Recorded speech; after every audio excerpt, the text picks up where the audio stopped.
드론이 전차를 끝장냈다. 정말 그럴까요? 이 말은 언론과 대중 사이에서 빠르게 퍼지고 있습니다. 하지만 군사 전문가들은 단호하게 말합니다. 전차의 시대는 아직 끝나지 않았다고. 러시아와 우크라이나의 전쟁은 현대 전장의 판도를 바꿔놓았습니다. 수백억 원의 강력한 전차들이 단돈 수십만 원짜리 드론에게 차례로 파괴되는 모습은 전 세계를 충격에 빠뜨렸습니다. 현존하는 최고의 전차들이 전장에 투입되었지만 조악할 정도로 단순한 드론에게 속절없이 파괴되었습니다. 그리고 이런 장면은 곧 현대전에서 전차는 더 이상 필요 없는 거 아닌가라는 주장으로 이어졌습니다. 전차는 이제 쓸모없는 과거의 전략 개념이며 미래의 전장은 드론과 정밀 유도무기가 지배할 것이라는 이야기. 이것이 바로 전차 무용론입니다. 하지만 전력 보강이 시급한 동유럽 전선에서 한 나라는 오히려 전차에 역대급 투자를 시작했습니다. 2025년 8월 폴란드는 한국의 K2 흑표 전차 180대를 추가 발주했습니다. 그 규모는 무려 65억 달러, 한화로 약 10조 원에 달합니다.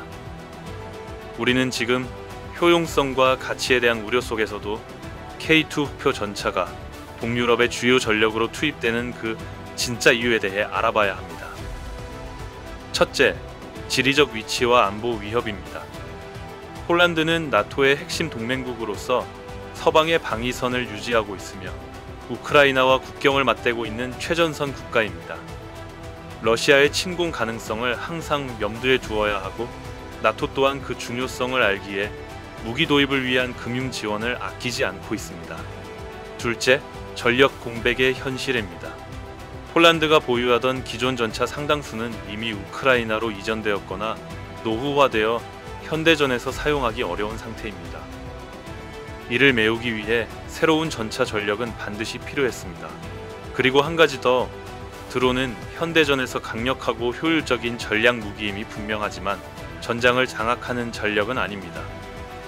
지역을 확보하고 방어하고 최전선을 유지하기 위해서는 강력한 화력과 방어력이 반드시 필요합니다.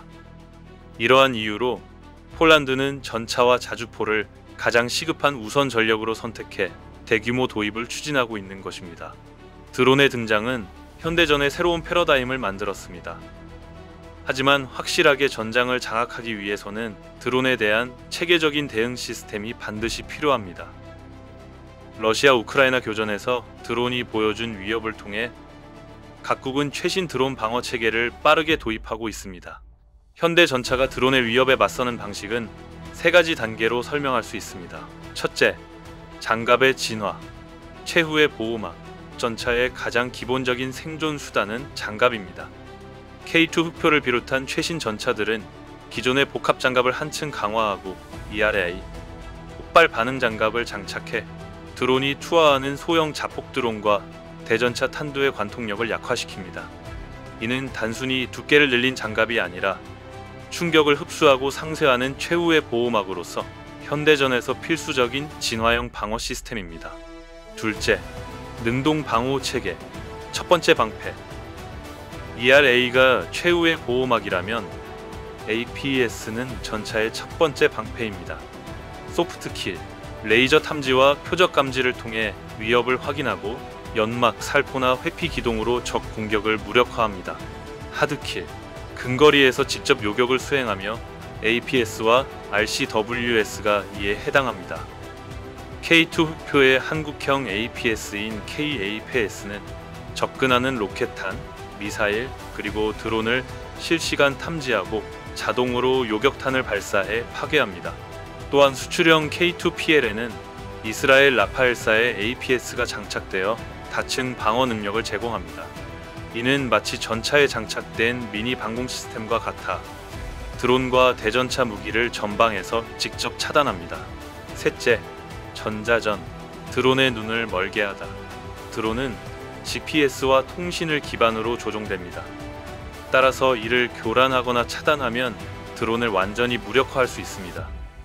지원 부대와 전차는 강력한 제머를 통해 드론의 위치 추적 신호와 조종 신호를 방해합니다.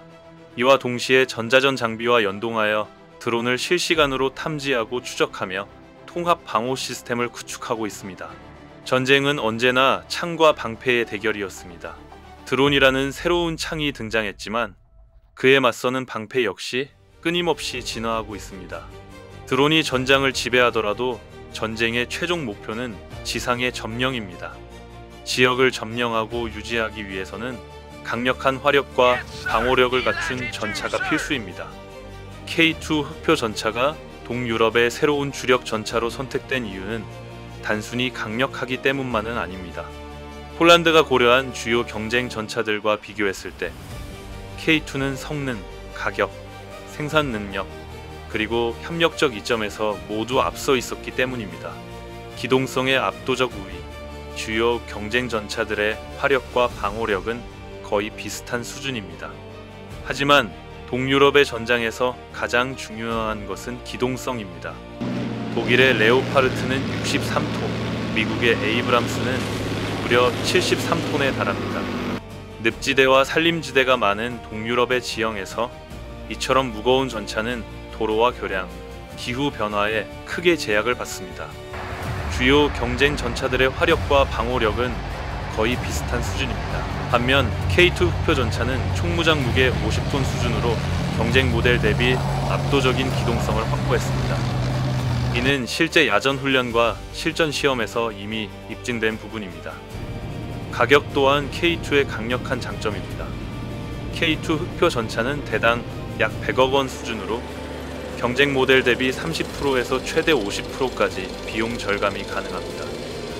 이는 단순히 전차 가격만이 아니라 훈련, 유지비, 정비 체계까지 포함한 통합 패키지가 포함돼도 낮은 가격입니다. 생산 능력. 폴란드가 원하는 것은 최단 시간 내 전력 확보입니다. 레오파르트는 연간 최대 생산량이 50대 미만에 불과합니다. 게다가 이미 기존 계약이 밀려 있어 새로 발주한 전차는 5, 6년 뒤에나 인도될 가능성이 큽니다. 반면 한국은 연간 최소 100대에서 최대 200대까지 증산이 가능한 생산 체계를 갖추고 있습니다. 폴란드가 지금 당장 필요한 전력을 확보하려며 선택지는 사실상 K2 표가 유일합니다. 협력적 이점. 단순 구매를 넘어 동맹으로 레오파르트, 에이브람스, 르클레르 전차는 현지 생산이 거의 불가능합니다. 완제품을 수입하고 부품과 정비까지 원산국에 완전히 의존해야 합니다. 또한 미국은 자국 내 규제를 운운하며 방산의 독점적 지위를 이용해 기술적 종속에 가까운 거래를 요구할 것입니다. 반면 우리의 K2 흑표 전차는 앞선 K9 자주포, FA50 경전투기 도입의 사례처럼 폴란드 현지에서 직접 생산 라인을 구축할 수 있습니다. 이는 폴란드 방산 산업의 자립도를 높이고 나토 동부 전선에서 독자적 전력을 유지할 수 있는 전략적 기틀이 됩니다. 폴란드의 선택은 단순히 누가 더 강한 전차인가의 문제가 아니었습니다. 그들은 전력을 빠르게 확보할 수 있는 시급성, 미래까지 지속 가능한 확장성, 그리고 나토 동부 전선을 안정적으로 지킬 협력과 외교적 신뢰를 기준으로 판단했습니다. 그리고 그 모든 조건을 만족시킨 단 하나의 전차가 바로 K2 흑표였습니다. 이 선택은 나토 내 기존 방산 카르텔의 벽을 무너뜨린 사건이자 K2 흑표가 세계 최강 전차 중 하나임을 증명한 결정적 순간입니다. 폴란드는 이제 유럽 내 최고의 전차 강국이 되었고 나토 회원국 중에서도 가장 강력한 육군 전력을 보유하게 되었습니다. 이것은 단순히 한 나라의 전력 강화가 아니라 한국 방산 산업의 도약과 나토의 전략 변화를 상징합니다. 폴란드는 K2 전차를 완제품으로 수입하는 것을 넘어 현지 생산 기지를 구축하며 나토 내 새로운 방산 수출국으로 도약하고 있습니다. 이제 폴란드는 단순 구매국이 아니라 나토 동부 전선의 전차 생산 허브로 성장하게 됩니다. 이 과정에서 한국은 단순 수출국이 아닌 첨단 기술 제공국으로 자리 잡으며 기존 강대국 중심의 방산 시장 질서를 흔들고 있습니다. 이번 계약은 나토 내부 방산 카르텔 붕괴의 상징적 사건입니다. 독일 레오파르트와 미국 에이브람스가 독점하던 유럽 전차 시장에 한국의 K2가 가장 현실적이고 효과적인 선택지로 등장했기 때문입니다. 그리고 이 성공은 앞으로 FA50, K9을 넘어 KF-21, 그리고 차세대 무기 체계의 글로벌 수출로 이어지며 한국 방산의 미래를 더욱 확장시킬 것입니다. 전쟁은 끊임없는 창과 방패의 대결이었습니다. 드론이라는 새로운 창이 등장했지만 그에 맞서는 방패 또한 계속 진화하고 있습니다. 우크라이나 전쟁은 전 세계에 질문을 던졌습니다. 전차의 시대는 끝났는가? 폴란드의 선택은 그 질문에 대한 명확한 답을 보여주었습니다. 전차는 여전히 지상을 지배하는 전력이며 현대전에서도 반드시 필요한 존재라는 사실 말입니다. 그리고 그 중심에는 K2 흑표 전차가 있습니다. 이는 단순히 한국과의 전차가 아니라 한국의 기술력, 폴란드의 결단, 그리고 나토의 미래가 결합된 전략적 결과물입니다. 폴란드가 선택한 K2는 한국 방산이 세계 패권 경쟁의 무대에 정식으로 올라섰음을 알리는 신호탄입니다. 전차 무용론이 계속 논쟁을 낳고 있는 지금, 시청자 여러분은 어떻게 생각하시나요? 드론의 시대에도 전차가 여전히 전장을 지배할 수 있을까요? 아니면 정말 전차의 시대는 끝났을까요? 여러분의 생각을 댓글로 남겨주세요. 다음 영상에서는 K2 흑표 전차를 뛰어넘는 차세대 전차 K3에 대해 이야기해 보겠습니다. 구독과 좋아요는 의리입니다. 긴 영상 끝까지 시청해 주셔서 감사합니다. 끝.